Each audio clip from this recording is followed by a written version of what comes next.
30 വർഷത്തിലേറെ പ്രവർത്തന പാരമ്പര്യമുള്ള നിലമ്പൂരിലെ ഏക സ്വകാര്യ ആശുപത്രി PG medical trust hospital Nilambur കൂടുതൽ നവീകരിച്ച ആധുനിക സൗകര്യങ്ങളോടുകൂടി പ്രവർത്തനം തുടരുന്നു.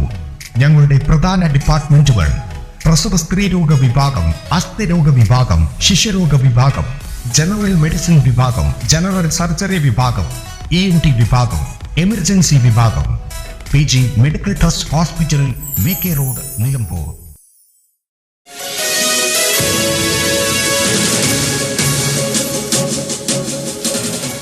കോൺഗ്രസ് പ്രവർത്തകർക്ക് ആവേശമായി പ്രിയങ്ക ഗാന്ധി എടക്കരയിലെത്തി. നിലമ്പൂർ എടക്കരയിൽ രാഹുൽ ഗാന്ധിയുടെ തെരഞ്ഞെടുപ്പ് പ്രചരണ പരിപാടികൾക്ക് വേണ്ടിയിട്ടാണ് പ്രിയങ്ക ഗാന്ധി എടക്കര ബസ് സ്റ്റാൻഡിൽ എത്തിയത്. രാജ്യത്തെ ജനങ്ങളെ വിഭജിച്ച് ഭരിക്കുക എന്ന നയമാണ് നരേന്ദ്രമോദി സ്വീകരിക്കുന്നത്. തൊഴിലില്ലായ്മയും വീലക്കയറ്റവുമാണ് കഴിഞ്ഞ 10 വർഷത്തെ മോദി സർക്കാരിന്റെ ഭരണ നേട്ടമെന്ന് അവർ പറഞ്ഞു. എടക്കര മുണ്ടയിലെ ഗ്രൗണ്ടിൽ ഹെലികോപ്റ്ററിലാണ് പ്രിയങ്ക ഗാന്ധി എത്തിയത്. എടക്കരയിലെ പരിപാടിക്ക് ശേഷം കാർ മാർഗം വണ്ടൂരിലേക്ക് പോയി. AP Anilkumar MLA, PV Abdul Wahab MP, DCC president VS Joy, KPCC general secretary Aryadan Shoukath എന്നിവരും പങ്കെടുത്തു. N4 news, Edakkara. Tectona eye hospital, Ooty road, Nilambur, Chanthakkunnu.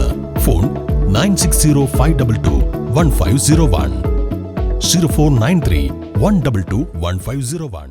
നിലമ്പൂരിന്റെ ആതുര സേവന രംഗത്ത് പതിറ്റാണ്ടുകളുടെ പാരമ്പര്യമുള്ള ദേവി ഹോസ്പിറ്റൽ ഡോക്ടർ കൃഷ്ണവേണിയുടെ നേതൃത്വത്തിലുള്ള പുതിയ മാനേജ്മെന്റിന്റെ കീഴിൽ അത്യാധുനിക സൗകര്യങ്ങളോടുകൂടി ദേവി ജനനി മെറ്റേണിറ്റി ആൻഡ് ജനറൽ ഹോസ്പിറ്റൽ.